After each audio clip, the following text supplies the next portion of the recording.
This is Jose Merino, Editor-in-Chief of the Neurology family of journals. The Neurology podcast provides practical information to neurologists and other clinicians to help them provide better care for their patients. Thanks for listening and have a great week.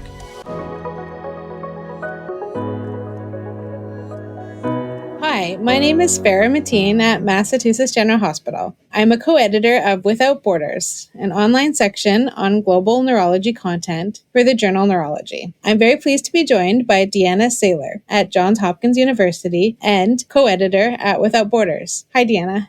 Hi, Farrah. Thanks so much for the opportunity to be here today.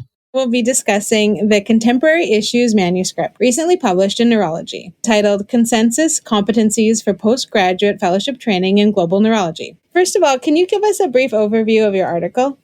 We set out to develop consensus competencies for neurologists completing long-term training in advanced global neurology. And for our purposes, we defined long-term training as at least 1 year. In order to develop the competencies, we convened a panel of 19 global neurology experts. So these were US-based neurologists that had experience working in various settings in global health.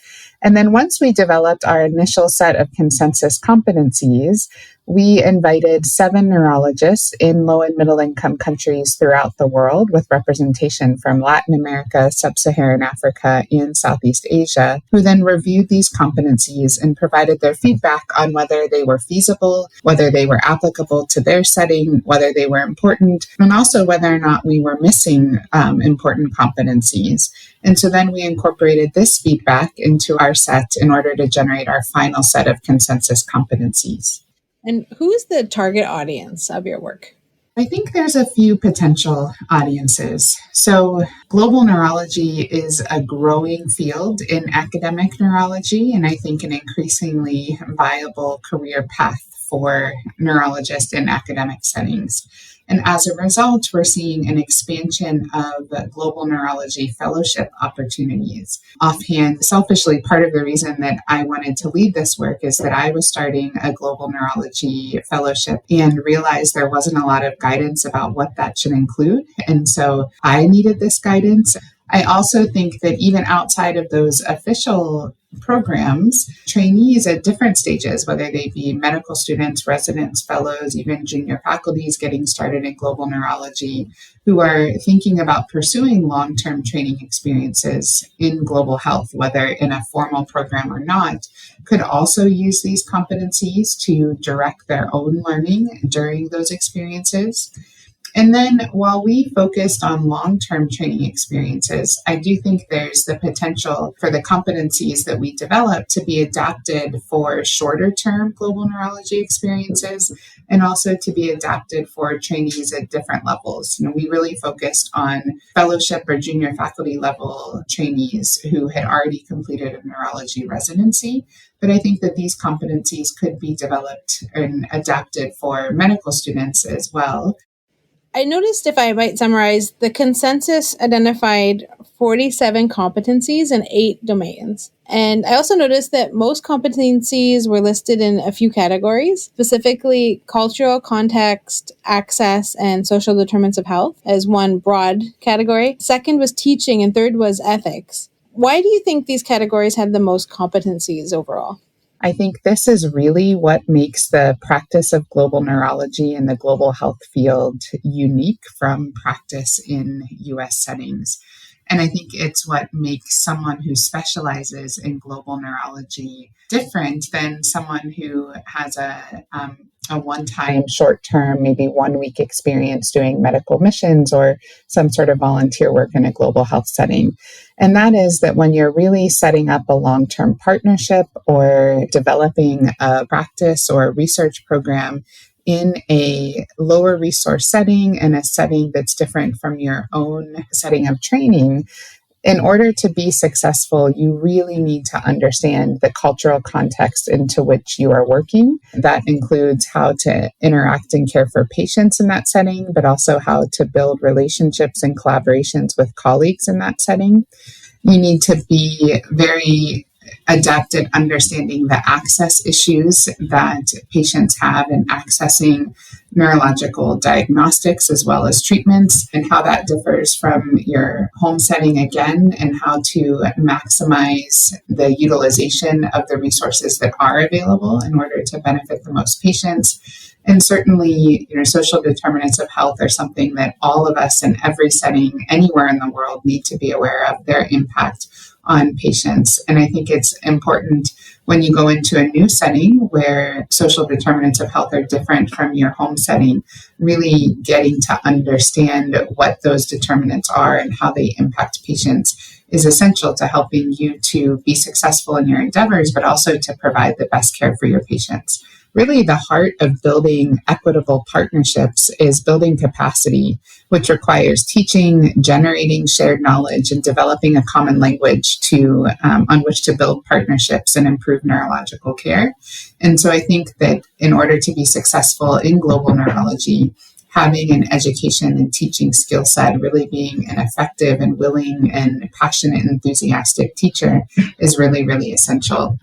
And then finally, thinking about that ethics domain, as outsiders in a cultural setting where you come in with a different background, different biases, different preconceived notions, you've trained in a completely different healthcare system and healthcare setting, you're going to encounter situations in which there are ethical dilemmas as you sort of learn how to deal with the tension of your own experiences and preconceived notions in a new setting, and learning how to identify, to articulate those dilemmas or those tensions, and how to effectively manage them is really, really important as well.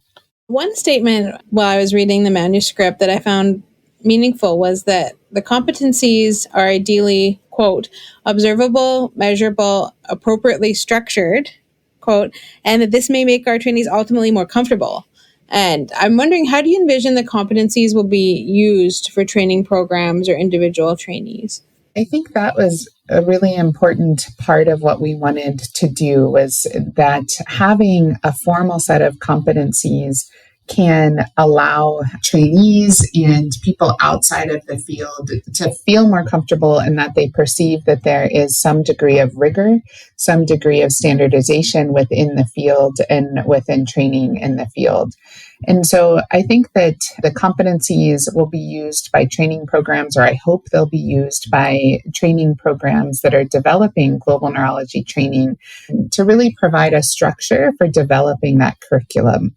What are the curricular pieces that should be incorporated?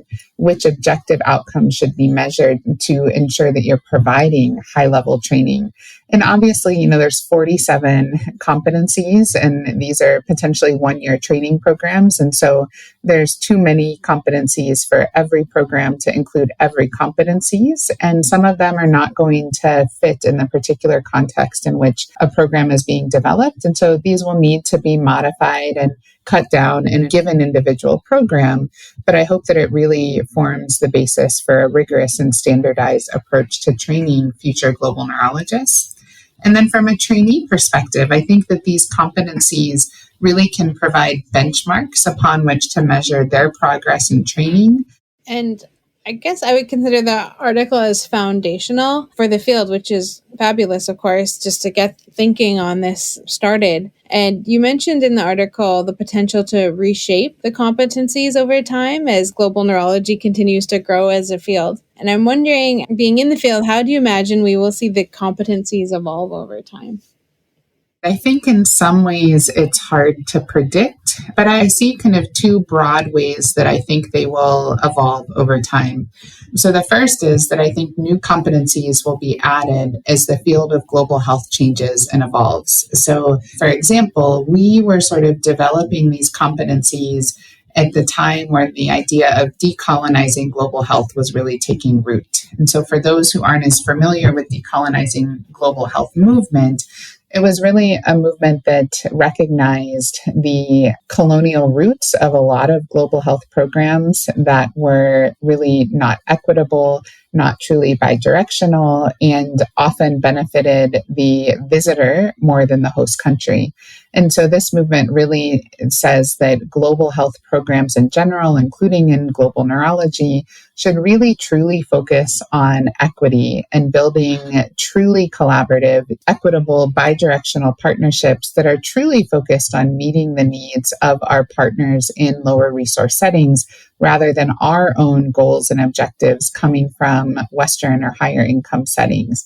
And so I think that that movement really informed the competencies as they are now. And I imagine that there will be further movements and sea changes in the global health realm that are hard to predict, but that certainly the competencies should grow and evolve with those upcoming movements. And then on the other side, I really hope as a global health practitioner that a lot of the inequalities that exist in global health will be reduced in time. And so I hope that, and maybe it's my pie in the sky vision, but I really hope that over time, the gap that we have in access to diagnostics and access to treatments between higher resource settings and lower resource settings will start to close. And as that happens, I think some of the competencies will become less relevant or even obsolete over time. Thank you very much for telling us all about your work on consensus competencies for postgraduate fellowship training in global neurology. And for listeners interested in global neurology, Dr. Saylor and I are co-editors of Without Borders, which is an online section of the journal Neurology that has continuously updated information on global neurology.